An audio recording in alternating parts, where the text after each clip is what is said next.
आज की video lecture में हम लोग देखेंगे कि सिस्टम ऑफ गवर्नमेंट के बारे में समझते हैं कि गवर्नमेंट के कितने सिस्टम एग्जिस्ट करते हैं। अगर नेशनल लेवल पे अगर बात करें, कंट्री वाइज अगर बात करें, तो हमारे गवर्नमेंट के कितने सिस्टम होते हैं वो हम लोग आज की लेक्चर में देखते हैं।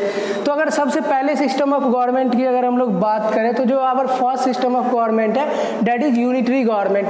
तो यूनिटरी गवर्नमेंट होता है क्या, पहले ये समझते हैं। यूनिटरी का मतलब समझते हैं। यूनि मीन्स व्हाट, सिंगल, मतलब वैसे गवर्नमेंट को यूनिटरी गवर्नमेंट बोला जाता है जिसके लिए कौन रिस्पॉन्सिबल हो। एक सिंगल अथॉरिटी जब रिस्पॉन्सिबल होता है तो वैसे गवर्नमेंट को हम लोग क्या बोलते हैं, यूनिटरी गवर्नमेंट बोलते हैं। अगर यूनिटरी गवर्नमेंट की अगर डेफिनेशन देखें तो देखते हैं, ए unitary government is a system of government in which all the powers are vested in the national government. मतलब क्या, यूनिटरी गवर्नमेंट वैसे गवर्नमेंट को बोलते हैं जहाँ पे क्या हो कि जितना भी पावर हो वो उस पावर का सिंगल अथॉरिटी हमारा कौन हो, नेशनल गवर्नमेंट। वैसे गवर्नमेंट को हम लोग क्या बोलते हैं, यूनिटरी गवर्नमेंट बोलते हैं। इसके बाद अगर बात करें, चलो मान लें नेशनल गवर्नमेंट तो है ही, लेकिन क्या हो वहाँ पे एक रीजनल गवर्नमेंट भी क्या करे, एग्जिस्ट करे। इफ रीजनल गवर्नमेंट एग्जिस्टेड, अगर रीजनल गवर्नमेंट एग्जिस्ट करेगा तो क्या होगा, अगर रीजनल गवर्नमेंट एग्जिस्ट करेगा तो रीजनल गवर्नमेंट को क्या करना पड़ेगा, सेंट्रल गवर्नमेंट से परमिशन लेना पड़ेगा। क्या करना पड़ेगा, सेंट्रल गवर्नमेंट से परमिशन लेना पड़ेगा। तो यूनिटरी गवर्नमेंट कैसे गवर्नमेंट को बोलते हैं, unitary government is a system of government in which all the powers are vested in the national government. If there regional government exist then they have to take authority or they have to take permission from the central government. As for example अगर हम लोग बात करें case ले Belgium का, तो Belgium model में हम लोग ने देखा था कि वहाँ पे क्या था, यूनिटरी गवर्नमेंट भी था और रीजनल गवर्नमेंट भी था। जो बेल्जियम का जो वॉलोनिया रीजन था या जो फ्लैंडर रीजन था उसमें क्या था, यूनिटरी गवर्नमेंट थी, लेकिन वहाँ पे रीजनल गवर्नमेंट थी। और बात करें नेशनल लेवल पे बेल्जियम में क्या थी, एक यूनिटरी गवर्नमेंट भी थी। लेकिन वहाँ पे वो सारे गवर्नमेंट फंक्शन कैसे करती थी, तो फंक्शन ऐसे करती थी कि वो जितने भी जो रीजनल गवर्नमेंट थी, अगर बात करें पावर की, तो सारे पावर किससे वो एक्वायर करते थे, मांगते थे। सेंट्रल गवर्नमेंट के पास क्या होता था, सिंगल अथॉरिटी डिसीजन मेकिंग के लिए, इन लॉ लेजिस्लेटिव या फाइनेंशियल डिसीजन लेने के लिए किसके पास पावर होता है, यूनिटरी गवर्नमेंट में। नेशनल गवर्नमेंट के पास क्या होता है, पावर होता है। तो ये एक छोटा सा कंसेप्ट हमारा क्या था, यूनिटरी गवर्नमेंट का, जिसमें हम लोग ने क्या सीखा कि यूनिटरी गवर्नमेंट वैसे गवर्नमेंट को बोलते हैं जहाँ पे क्या हो, पावर नेशनल गवर्नमेंट के पास, मेनली जो पावर का जो सिंगल अथॉरिटी हो वो कौन हो, नेशनल गवर्नमेंट हो। अगर रीजनल गवर्नमेंट अगर एग्जिस्ट भी करे तो वहां पे क्या होगा, वो रीजनल गवर्नमेंट को नेशनल गवर्नमेंट से क्या करने पड़ेगा, ऑथोरिटी मतलब परमिशन लेने की जरूरत पड़ेगी। फिर एग्जाम्पल देखते हैं, what are the examples of unitary government. अगर यूनिटरी गवर्नमेंट की अगर एग्जाम्पल की बात करें तो Britain, France, China, Japan, Belgium और भी बहुत सारे कंट्री है जो यूनिटरी गवर्नमेंट के क्या है, एग्जाम्पल है। जहाँ पे किस टाइप के मॉडल ऑफ गवर्नमेंट को फॉलो किया जाता है, यूनिटरी गवर्नमेंट को फॉलो किया जाता है। तो हम तुम्हारे एग्जाम के पॉइंट ऑफ व्यू से ये तुमको 1 मार्क ऑब्जेक्टिव क्वेश्चन में तुम्हारे बुक में भी दिया हुआ है पावर शेयरिंग में कि बेल्जियम है यूनिटरी गवर्नमेंट। तो तुमको एक एग्जांपल तो कम से कम ध्यान में रखना ही है, वो कौन सा केस है, बेल्जियम का। जो बेल्जियम में क्या है, यूनिटरी गवर्नमेंट एग्जिस्ट होता है। क्योंकि ऑब्जेक्टिव में समटाइम्स कभी 1 मार्क क्वेश्चन में पूछ लेते हैं कि Belgium which model of government that Belgium follows. तो वहाँ पे हमको पता होना चाहिए कि बेल्जियम क्या फॉलो करता है, यूनिटरी मॉडल ऑफ गवर्नमेंट को फॉलो करता है। नेक्स्ट अगर हम नेक्स्ट बात करें फेडरल गवर्नमेंट, तो जैसा कि फेडरलिज्म के एग्जाम्पल में भी बताया गया था, पिछले लेक्चर में भी बताया गया था कि फेडरल गवर्नमेंट बोलते कैसे गवर्नमेंट को।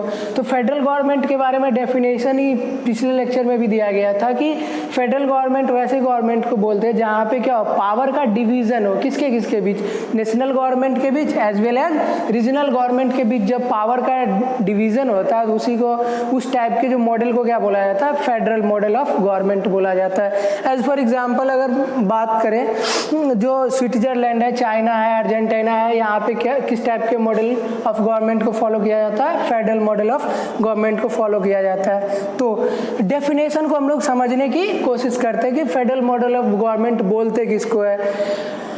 Federal government is a system of government in which powers are divided between the national government. Powers are, देखो बच्चों यहाँ पे देखने वाली बात है, डिवीजन किसका हो रहा है? पावर का। किसका डिवीजन हो रहा है? पावर का। डिवीजन किसका हो रहा है? पावर का। Powers are divided between the national government. Power किसके किसके बीच डिवाइड हो रहा है? हमारे नेशनल गवर्नमेंट के बीच डिवाइड होता है और and the regional government तो the federal government is a system of government in which powers are divided between the national government and the regional government by the constitution। अब यहाँ पे एक important word है, by the constitution itself। what does this word meaning holds? अगर ये word क्या meaning hold करता है, अगर हम ध्यान से देखें, कॉन्स्टिट्यूशन इटसेल्फ, पावर, जितने भी पावर है वो क्या है? कॉन्स्टिट्यूशनली प्रोवाइडेड किया गया है। फेडरल गवर्नमेंट में जो भी पावर है, आइदर रीजनल गवर्नमेंट की पावर की बात करें या नेशनल गवर्नमेंट की जो पावर है, वो कहाँ पे गिवन है? कॉन्स्टिट्यूशन में प्रोविजन पहले से क्या है? दिया हुआ है कि ये some powers are related to regional government और प्रोविंशियल गवर्नमेंट और state government and some powers are related to national government और सेंट्रल गवर्नमेंट। तो कॉन्स्टिट्यूशन क्या करता है? उनको प्रोवाइड करता है ताकि क्या हो कि वो अपने एरिया, अपने रिस्पेक्टिव एरिया में उस पावर को क्या करे? इंडिपेंडेंटली क्या कर सके? यूटिलाइज कर सके, इंडिपेंडेंटली ऑपरेट कर सके। तो इस डेफिनेशन को एक बार और देखते हैं बच्चों। देखो, federal government is a system of government in which powers are divided between the national government. Power किसके किसके बीच डिवाइड होता है? एक नेशनल गवर्नमेंट के बीच, दूसरा रीजनल गवर्नमेंट के बीच, जो कि कॉन्स्टिट्यूशन में इटसेल्फ दिया हुआ है। And the both will operate in their respected jurisdiction independently. अब यहाँ पे एक वर्ड आता है ज्यूरिडिक्शन। इस वर्ड का मीनिंग हम लोग समझते हैं। What is the meaning of jurisdiction? Jurisdiction बोलते हैं कि कोई भी गवर्नमेंट, कोई भी जो स्टेट गवर्नमेंट हो या नेशनल गवर्नमेंट हो, वो क्या करे? अपने पार्टिकुलर, उसका जो कन्फाइंड एरिया होता है, पार्टिकुलर लैंड बाउंड्री और बॉर्डरिंग एरिया, जहाँ पे वो अपने पावर को क्या करे? इंजॉय करे, वैसे ही एरिया को क्या बोला जाता है? वैसे पूरे पार्टिकुलर डिवीजन को क्या बोला जाता है? ज्यूरिडिक्शन बोला जाता है। क्या बोला जाता है? ज्यूरिडिक्शन। तो अगर बात करें ज्यूरिडिक्शन ऑफ महाराष्ट्र गवर्नमेंट, क्या होगा? महाराष्ट्र का जो total bordering area, total land area, जितना भी महाराष्ट्र का लैंड एरिया या सी एरिया होगा जी, या महाराष्ट्र का जितना भी एरिया होगा वो क्या कहलाएगा? महाराष्ट्र गवर्नमेंट का ज्यूरिडिक्शन कहलाएगा। एज फॉर एग्जांपल अगर बात करें हमारे नेशनल गवर्नमेंट का ज्यूरिडिक्शन क्या हो सकता है? जितना भी एरिया जो इंडिया का अगर एरिया होगा, अगर मान लेते हैं इंडिया का एरिया कितना है? 3.28 मिलियन स्क्वायर किलोमीटर, तो वो इंडिया का क्या हो जाएगा? ज्यूरिडिक्शन हो जाएगा। तो हमको ये चीज क्या रखना है? ध्यान में रखना है। फिर अगर नेक्स्ट केस अगर बात करें कि कौन कौन से ऐसे कंट्री है जो फेडरल मॉडल ऑफ गवर्नमेंट को एंजॉय करते हैं, तो बेस्ट एग्जांपल हमारा क्या है? यूएसए भी क्या है? एक फेडरेशन है। स्विट्जरलैंड में भी फेडरल मॉडल को फॉलो किया जाता है।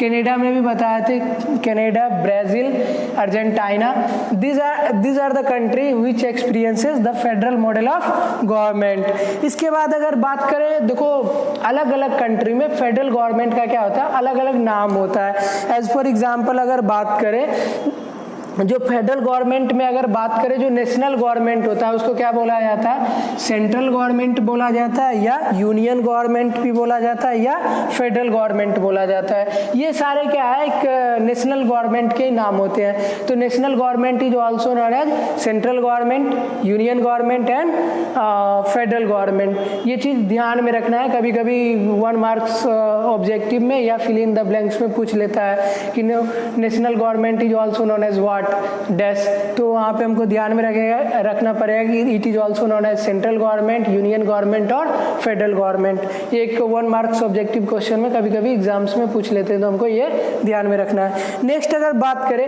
रीजनल गवर्नमेंट, तो कभी कभी क्या होता है? Regional government is also known as, जैसे हमारे अगर बात करें इंडिया जैसे कंट्री में क्या बोला जाता है? जो डिफरेंट के क्या है? स्टेट गवर्नमेंट है। बट किसी कंट्री में, फेडरल कंट्री में प्रोविंशियल गवर्नमेंट भी बोला जाता है। एज फॉर एग्जाम्पल एग्जांपल अगर बात करें कनाडा का, वहाँ पे क्या है प्रोविंशियल सिस्टम है। अगर बात करें पाकिस्तान की तो वहाँ पे भी क्या है प्रोविंशियल सिस्टम है। अब बात करें पाकिस्तान में टोटल कितने 7 प्रोविंस है, कनाडा में टोटल हम बात किए थे डिसइंटीग्रेशन मॉडल की तो पहले 4 प्रोविंस थे जो बाद में कितने प्रोविंस हो गए 10 प्रोविंस में हो गए थे। तो कहीं ना कहीं क्या है कि जो हमारा रीजनल गवर्नमेंट है होता है उसको क्या बोला जाता है, कभी कभी स्टेट गवर्नमेंट भी बोला जाता है या प्रोविंशियल गवर्नमेंट भी बोला जाता है। तो ये था हमारा कुछ डिफिनेशन मॉडल ऑफ गवर्नमेंट के बारे में, what is unitary model of government and what is federal model of government. तो आपको ये चीज़ क्या करना है ध्यान में रखना है और डेफिनेशन को इसी तरह से नोट डाउन करना है। आपको एक होमवर्क दिया गया था पिछले लेक्चर में ही बताया था कि आपको राज्यसभा टीवी पे जाना है और वहाँ पे एक वेब सीरीज है दैट इज संविधान, उसको देखना है आपको। डेली एक एपिसोड देखिए जिससे क्या होगा आपका पॉलिटी का बहुत सारा कंसेप्ट क्या हो जाएगा क्लियर हो जाएगा। तो आपके लिए एक होमवर्क रहा कि आपको क्या देखना है संविधान। आपको राज्यसभा टीवी पे एक मिल जाएगा राज्य, एक वेब सीरीज है उसका नाम क्या है संविधान। आपको ये देखना है डेली एक एपिसोड। ये आपका रहा होमवर्क। चलिए थैंक यू।